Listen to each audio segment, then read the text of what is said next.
Maya says the morning chooses her before the light does. She kneels with a cloth folded into perfect quarters and speaks to the tiles the way people speak to saints, confessing what is messy inside as she wipes what is messy outside. Armand says he dreams in little squares that fit together like the sponge, and he holds his drawing shyly so the paper will not crumple. Maya says the list is the only prayer she remembers: sink, hob, counter, handles, skirting, baseboards, floors, air. The hallway smells of lemon and a colder smell beneath it that reminds her of broken seashells. She rubs at a thin brown crescent low on the baseboard, and the crescent does not fade. She breathes through the panic and rubs again. Mr. Bellamy says good morning from the stairwell, and that the weather is stuck. Maya says the stain is stubborn as a thought. Armand says the curve looks like a smile that forgot how. Maya says the cloth is not enough anymore. Maya says the crescent should not outlast her patience, and yet it does, which means it is not dirt in the usual sense. Armand says the dots inside the curve look like tiny traffic lights that only the wall can obey. Maya says she will try the brush with the stiff bristles and counts 3 times before dragging it along the seam, feeling the bristle tips judder over grain like Morse. Mrs. Novak says from behind that bleach will blister the paint again, and Maya should leave common areas to the rota. Maya says she understands and keeps brushing because the sound has turned into speech she almost recognizes. Mr. Bellamy says there was a leak years ago, and some builders cut corners. Armand says the pattern continues past the radiator and into the turn. Maya says she hears it too now, the sentence under the skirting, and that scares her because sentences mean intention, and intention means someone made this mark to be read. Maya says she will tidy the smell in the hallway and opens every window until the wind brings city grit that prickles her throat. Armand says the grit is good because it makes the hidden marks stand up like fur. Maya says she does not like the idea that the wall has fur and smiles at her own foolishness, which is rare enough to register. Mr. Bellamy says a woman on the 2nd floor left last winter without notice and took only a suitcase. Mrs. Novak says people leave the way they arrive and closes a window with a decisive hand. Maya says she finds a different scent under the lemon, a mineral taste like old coins, and remembers the crematorium near the canal they used to pass when Armand was a baby. Warm air and smoke like a quiet factory. Armand says the dots are in 3s and the arcs repeat, then points to his drawing where the curve cradles little marks like eggs.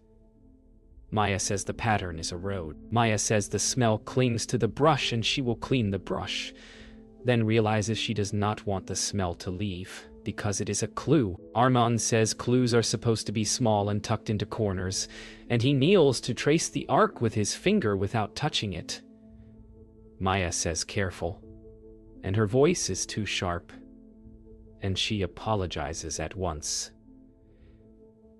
Mr. Bellamy says the cellar is off limits since the flood, but his eyes slide toward the key on Mrs. Novak's ring. Mrs. Novak says the cellar is storage only and reminds Maya of insurance. Maya says she will not go anywhere, which is not yet a lie because she is still on her knees with the brush in her hand and the river of cleaner pooling along the skirting, becoming a coastline. Armand says his drawing needs color and rummages for red. Maya says the dots might be numbers if you think like someone afraid of being overheard. Maya says she will finish the checklist and rises, but the arc runs ahead of her around the corner like a mischievous thread. Armand says the thread enters the stairs and becomes steeper like a hill in a game level. Maya says the dots could be floors, and the arcs could be turns, and the scene could be a trail stamped into paint by someone who carried a secret past, all of them for months. Mr. Bellamy says people should not go below without permission, and his voice is softer than his words. Mrs. Novak says the council will fine her if someone falls. Maya says she understands, and this time she lies because the sentence in the skirting has become loud, and she is a person who reads to the end even when the book terrifies her. Armand says his rocket sticker needs stars, and Maya says the stars are already on the floor, and they both look at the glittering dust. Maya says the pattern chooses the descent and she follows because walking away would mean living with a sentence that never ends.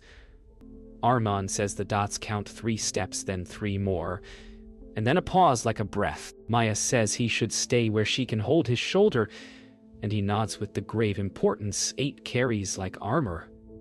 Mrs. Novak says the cellar remains off limits while she waits for the engineer and the council inspection, and her clipped patience clicks against the stairwell like a heel.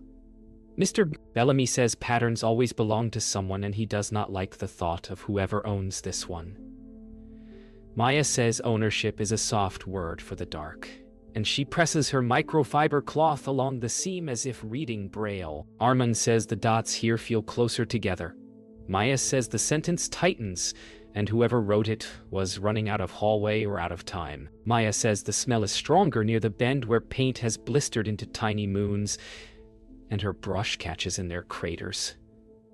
Mrs. Novak says enough now, because the lease states common areas remain the landlord's responsibility, and she asks for the brush with a calm that does not reach her eyes. Armand says the dots shift to pairs and then back to 3s, as if someone's hand trembled. Mr. Bellamy says the flood the winter before last brought up things that should have stayed low, which he admits softly, as if confessing to the wood. Maya says she will stop, and she does not, and the soft rasp of bristles fills the landing like a tired radio.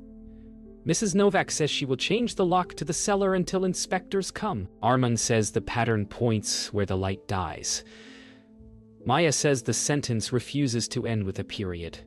It curls around the corner and writes her name without letters. Maya says she will step away for tea, and she does, but her mind keeps scrubbing. Mr. Newer, Oracle, Chow. Bellamy says he knew a plasterer who hid a marriage proposal inside a cornice pattern with acanthus leaves. And if love can hide there, then other matters can too.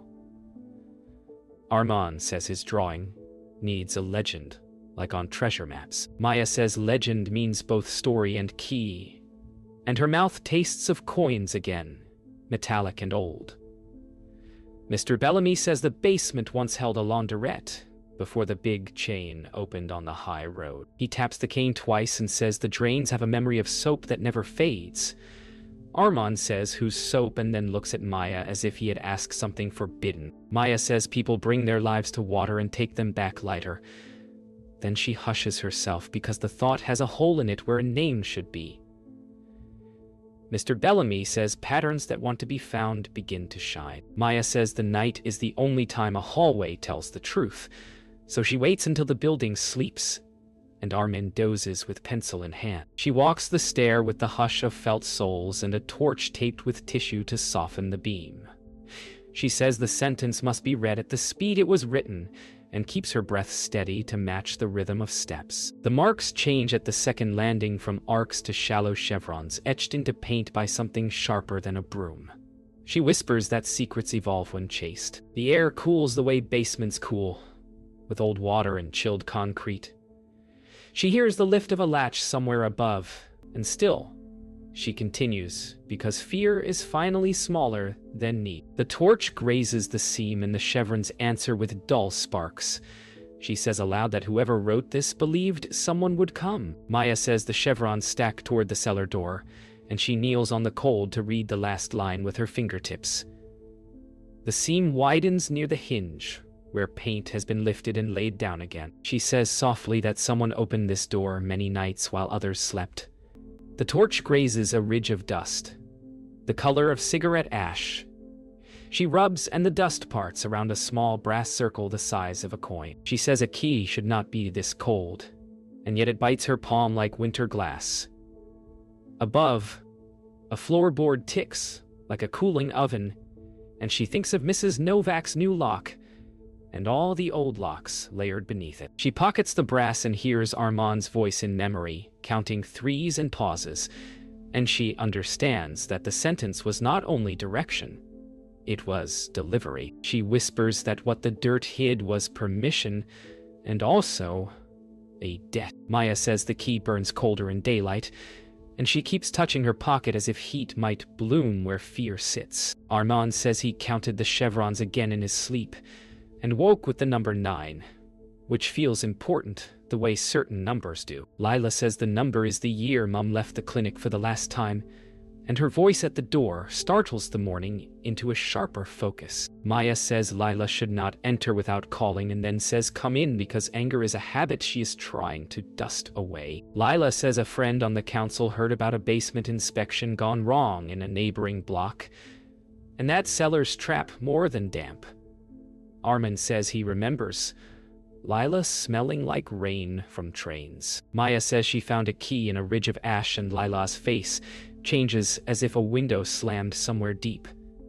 Lila says locks remember hands, and some hands rub off. Maya says their mother used to polish the lino until it shone like a small lake, and they would tiptoe around it as if falling in meant punishment. Lila says Mom polished because the doctor recommended routines, not because she loved the shine, and that some rituals were scaffolding and some were masks. Armand says his memory is of a pram by the radiator, and a soft cloth that smelled like lemons and smoke.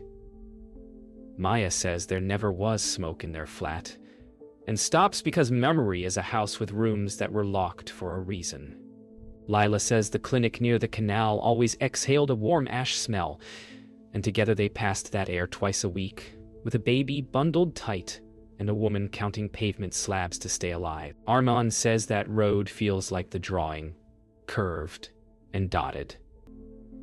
Maya says the key belongs to the cellar, and the cellar belongs to their past more than to the building. Maya says official eyes might push this into a shape she cannot carry alone, and Lila says that is the point, because carrying alone is how their mother cracked. Armin says policemen have heavy shoes that squeak, and asks whether this one will be kind. Detective Noor says from the doorway that he took his shoes off at the threshold and set them neatly by the mat.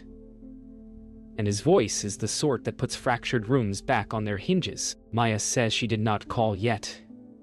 And Noor says Mr. Bellamy did, carefully worried, then waited in the stairwell to keep watch. Lila says good, and Maya watches the way Noor looks not only at faces but at corners, edges, skirting, the tiny districts where dust gathers and tells the story of movements. Noor says he understands obsessions that become maps, and he would like to see the mark that refuses to be cleaned. Maya says the pattern sharpens when light grazes from the side, and Noor nods, saying forensic light prefers angles more than brightness. Lila says the dots carry spacing like numbers and asks if residues can speak. Noor says everything that settles remembers its source, and he unpacks a small lead wand that hums softly like a trapped bee. Armand says it looks like a magic sword, and Noor says it is only a careful lamp that helps the room tell the truth faster. The wand's light sweeps, and the seam blooms with flecks that were invisible under ordinary eyes. Noor says there is calcium, soot, and something the color of old teeth. Maya says ash. Noor says maybe, and he kneels, respectful the way believers approach their own altars. Lila says she can smell the clinic's air again, and Armand slips his hand into Maya's. Maya says aloud that someone wrote with dust that once was someone. Maya says if the sentence has a signature, she wants it now, and Noor says patience because names prefer slow discovery. Lila says slow is how harm hid, so today they read fast. Armand says the dots crowd tighter near the postbox alcove, and points, solemn as a lighthouse keeper. Noor says good eye and angles the wand to the alcove's inner lip, where grime thickens like velvet. The light reveals a darker soot smear layered upon layer, and within it, a gap shaped not by accident but by a careful fingertip. Maya says the gap is a letter, then another, and she reads them before he does, because the habit gives her speed at edges A, then Z, then the small hooked R that their mother wrote on notes for the clinic desk. Lila says Azra and covers her mouth. Noor says he will get the photograph and the swab.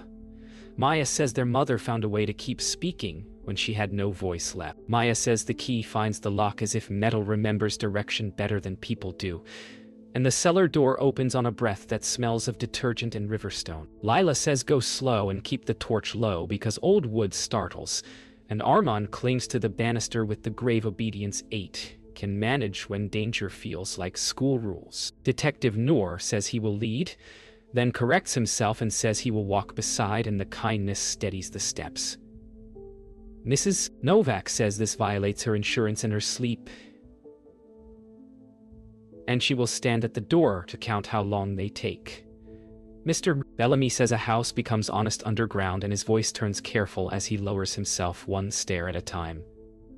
Maya says the marks resume on the skirting but slimmer, as if the author had to hurry. The beam lifts a panel behind the old dryers where screw heads gleam bright, and she says someone loosened them not long ago. Maya says she will not rush the unscrewing because haste cuts corners the way harm does, and Noor kneels to work the driver with small, deliberate turns that keep wood from shouting. Lila says she hates the stillness of rooms that used to buzz and hum, and Armand whispers that the buzz went into the walls and is waiting to speak.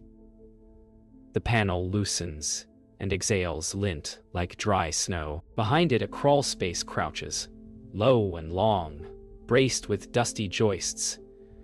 Maya says the sentence crawled here to hide its final word. Noor shines the wand and small objects glitter like teeth on a riverbed. Mr. Bellamy says he will not fit and should not try, then points to a canvas tote collapsed with age. Mrs. Novak says nothing, which is louder than her scolds. Maya slides in on forearms, breath steady, and pulls the tote toward the light. Inside lie a scrapbook bound in tape, a plastic folder of tenancy forms, and a phone without its SIM. Maya says the scrapbook deserves clean hands and then laughs without humor, because nothing here is clean and never was. Noor lays out paper bags and labels with slow care, and Lila reads the first page, as if reading a prayer. Names pasted from council flyers and folded leaflets run in a column: a caregiver from Krakow, a student who's sublet, a man who did nights at the abattoir. Armand says the corners have tiny hard crumbs, the color of old tea. Noor says calcium phosphate and ash, voice quiet as a chapel. Maya says someone mixed dirt with crematory residue to write in places no one would scrub well, and the knowing makes her stomach cold. Mr. Bellamy says people think fire ends stories, but sometimes it presses them into stone. Mrs. Novak says she recognizes the handwriting on a rent receipt, and her face folds with worry that is not new. Maya turns the next page and sees a clipped headline about a flood that uncovered bones near the canal. Maya says the handwriting on the receipts curls the way Mr. Bellamy's does when he signs for parcels, and the thought leaps ahead of reason. Mr. Bellamy says he used to collect rent for Mrs. Novak when her hip was bad, and that makes his name appear where it should not. Lila says collecting is not disappearing, hard and quick. And Noor says they will not tip suspicion where it has not earned weight. Mrs. Novak says she trusted Mr. Bellamy with keys because buildings prefer hands that know them. Armand says maps have legends and legends have symbols, and he points at a mark next to 3 names that looks like a small trowel. Mr. Bellamy says he was a plasterer long ago, and habits of symbol drawing return to fingers. His voice shakes while he says he repaired the cellar wall after the flood. Purely repairs, only to stop the damp. Maya watches the way his eyes step aside before certain words, and says softly that fear makes confessions where there is only history. Maya says the room feels thinner, as if the crawl space stole air, and Noor says they will photograph, bag and seal, then call property crimes and missing persons. Lila says the worst thing would be to leave this to burn, and the word lands just as a thin electronic chirp begins above, then multiplies into an angry chorus. Mrs. Novak says her alarms have a temper when steam builds, but there is no steam here, only fear. Smoke threads down the stairwell, clean white at first, then gray. Armand says the building is exhaling too fast. Mr. Bellamy says move steadily, and do not run. Experience speaking from fires no one ever wrote down. Maya gathers the scrapbook to pass to Noor, and he shakes his head and takes it himself. Careful. The crawl space panel claps as air pulls. Maya says someone tripped the alarm to blur the edges, and Lila is already at the stairs calling flat numbers like roll call. They climb, carrying names through noise. Maya says the alarms herd them like impatient sheep, and she counts the doors on instinct, knocking in a rhythm that keeps her breath steady while the smoke bruises the light. Armand says the sound hurts his head and he wants to draw it so it will shrink. Lila says take the back stairs because the front will fill, and her voice cuts the noise cleanly the way a whistle does. Detective Noor says the heat is wrong for a real fire, and that means distraction. Then he passes the sealed scrapbook to Mrs. Novak with instructions to guard it like rent cash on a Friday. Mrs. Novak says she will hold it to her chest, and she does, small and fierce. Mr. Bellamy says keep your heads low, as if telling plasterers where to angle their trowels. Maya says the smell tastes like burnt dust and a cheap toaster, not like wood, then freezes because from below comes a different smell. The mineral one that began this week. She says the seller wants them back. Maya says they will sweep the hall once, then return to the cellar because distraction means a hand moved while eyes were turned. Lila says she will check the ground floor corridor alone, because the alarms fracture attention and she can move fast. Armand says he will keep the count of flats and taps the numbers on his knuckles solemnly. Noor says no one goes alone, and then he looks at Lila's stance, quick and sure, and says 2 minutes only with a check-in at the stairwell mouth. Mrs. Novak says the back exit sticks when damp, and she hurries to shoulder it open. Mr. Bellamy says the smoke will thicken when the system purges, and he urges them to finish. Maya says she will clear the last door, and turns right as Lila slips left, barely a whisper of coat. The alarms stutter and the brightness drops to steady. Armand says now, and his voice sounds older. Maya looks back to find only a swinging notice board and a scatter of gray dust where Lila was. Maya says Lila answered the building's call, and they must follow because the sentence continues. Noor says he will take the left turn with Maya and Armand, while Mr. Bellamy guides Mrs. Novak and anyone else toward clean air. Armand says the dots here are wrong. Not like the mother's hand, but like an impatient copyist. Maya says the hand wants them to hurry. The corridor empties into the rear service yard where the old laundrette door faces a narrow lane. Rain begins soft and sudden, stippling the dust into islands. Noor says, look at the drain grates. And there, greased with lint and grit, the arcs repeat, bending toward the alley.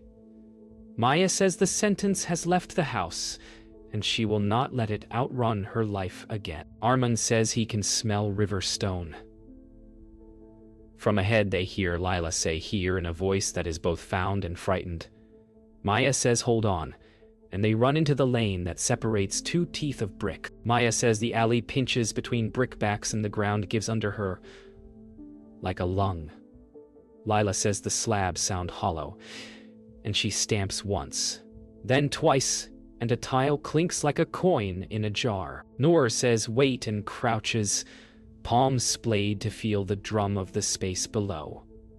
Armand says the 3 dots are not dots at all but rusted nail heads in a triangle, and his voice is proud and shaking. Maya says whoever marked this wanted a finder and a witness. Noor prizes at a slab with a pry bar from a service box, careful and calm, and the stone comes free with a wet sigh. Below lies tamped earth, wet as bread, and a smell like river and smoke together. Lila says she heard voices when the alarms began and followed them here and now. There is only rain. Maya says the sentence is a circle and the circle closes. Noor brushes aside mud, and the torch kisses a plastic-wrapped parcel, the size of a shoebox. Maya says do not tear the wrap, and Noor agrees, slicing along a seam like a tailor so the contents can breathe without losing their order. Lila says she will hold the torch, and Armand says he will count aloud so his hands do not shake.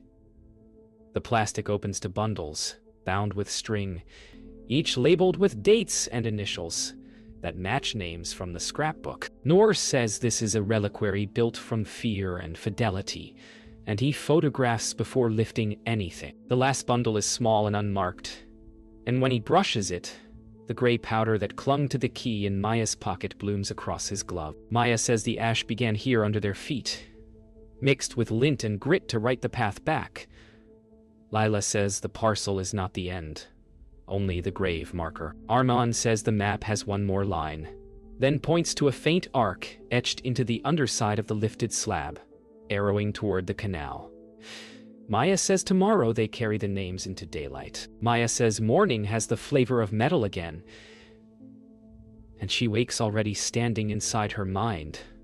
The night's rain still ticking in the gutter like a metronome for difficult truths. Armand says he dreamed of letters that turned into doors, and when you opened them, you found more sky than room. Lila says the parcel contents slept at the station locker and detectives took custody at dawn, which means the next chapter belongs to Process. Detective Noor says Process can keep people safe when stories try to stampede, and he asks them to walk the route one more time in daylight, so the photographs can wear sunlight and not just beamlight. Mr. Beamlight, Bellamy says he brought his old trowel because sometimes a man must stand beside the tool that made his life. Mrs. Novak says the council officer will arrive by noon with a surveyor. Maya says daylight cannot make the ash less human. It can only remove the alibi of shadow. She folds a fresh cloth, but does not lift it. Maya says they should begin where the sentence was born, and Noor nods toward the launderette's cellar, because lint remembers what hands forget. Lila says wait, because there is something she did not say when alarms were barking, and her voice lands like a coin placed very carefully on a counter. Armand says he will listen like the corridor listens, without interrupting. Lila says the ash and the seams did not all come from strangers or from the parcel. Some came from incense burned for Azra Qureshi on a flat's narrow sill, while a younger sister tried to learn how grief could travel without screaming. Maya says do not name it yet, and then says name it anyway. Lila says she found their mother's old clinic card and a leaflet about the canal furnace, and she carried a pinch of ash from votive trays at the mosque to write small marks where she saw other marks already living, because the path felt half-spoken and she feared it would die in halal bleach and council paint. Maya says you touched the sentence my hands were trying to erase, and Lila says she touched it because she recognized the handwriting of the first hand and feared the second hand would be silence. Noor says layered residues speak if you respect their chronology, and that means no one here becomes culprit or saint by confession alone. Mr. Bellamy says people use what they have. A plasterer has lime, a tenant has lint, a daughter has ash. Mrs. Novak says the launderette lint trap was never fully stripped after closure, and the last commercial clean was 6 years ago when the flood drove water backward through every throat in the pipework. Armand says that is why the smell tasted like old coins and warm smoke. Maya says the first author was Azra Qureshi, and the second was the city itself dragging its cuff through everything, and the third was her sister, stitching the line where it broke. Lila says she wanted Maya to find it, because finding is how Maya survives love. Maya says if Azra began the map, then to understand the motive, they must stand in her weather, and she asks Mr. Bellamy to speak the year the flood unstitched the wall. Mr. Bellamy says 2019, autumn, the canal mad with rain. He patched what he could and found behind one fractured skim a name like a breath held too long. Noor says he will test plaster scrapings for bone mineral and soot and send the lint chronology alongside.